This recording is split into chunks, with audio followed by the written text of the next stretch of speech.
गुरु शरण पांडे जी लखनऊ से। राधे राधे। राधे राधे महाराज जी।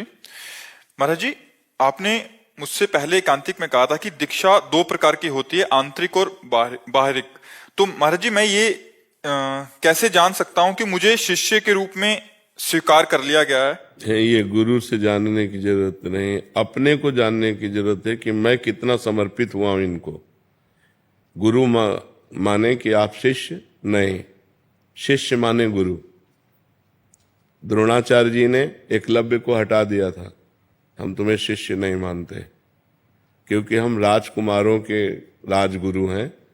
और उसने एक दृष्टि में गुरु बना लिया, दृष्टि मात्र से मेरे गुरुदेव द्रोणाचार्य चला गया और एकांत में मिट्टी की वैसे ही भावनात्मक मूर्ति बनाई और रोज प्रणाम करके प्रत्यंचा चढ़ाता और गुरु द्रोणाचार्य जी का स्मरण करता। इतना बड़ा धनुर्धर बना कि अर्जुन को जो सिखाया था वो भी पीछे थे, वो आगे था। सर्वश्रेष्ठ धनुर्धर विश्व का एकलव्य। अब अर्जुन ने जब देखा उसका हस्त लाघव कि कुत्ता भूखा, इतने में पूरा मुंह बाणों से भर दिया।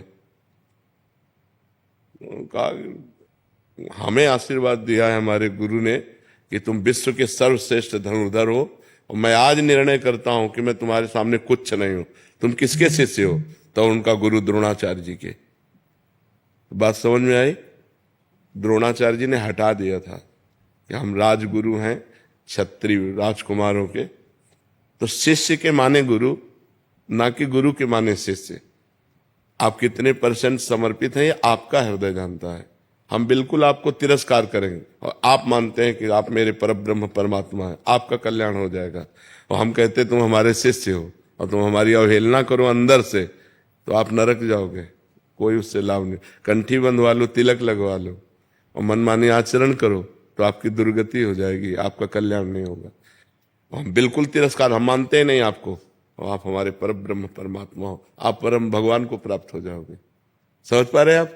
जो शास्त्रीय बात है वो ये बात है। महाराज जी, मैंने पिछले कांतिक में मैंने आपसे पूछा था कि मैं सख्य भाव में भगवान को प्रेम करता हूँ। तो फिर आपने पुष्टि मार्ग के बारे में बताया था, लेकिन मैंने कहा था कि मैं आप ही को सब कुछ मानता हूँ, आप ही से सब कुछ लेना देना है।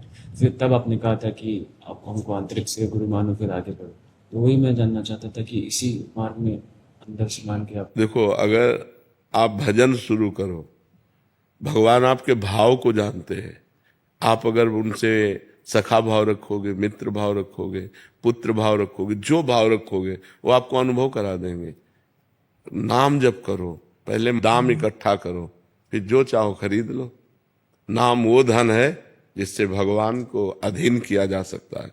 सुमिर पवन सुत पावन नामू, अपने बस करी राखे रामू। अब जो चाहोगे वैसे ही भगवान आपको दर्शन देंगे। जाकी रही भावना जैसी, प्रभु मूर्ति देखी तिन तैसी।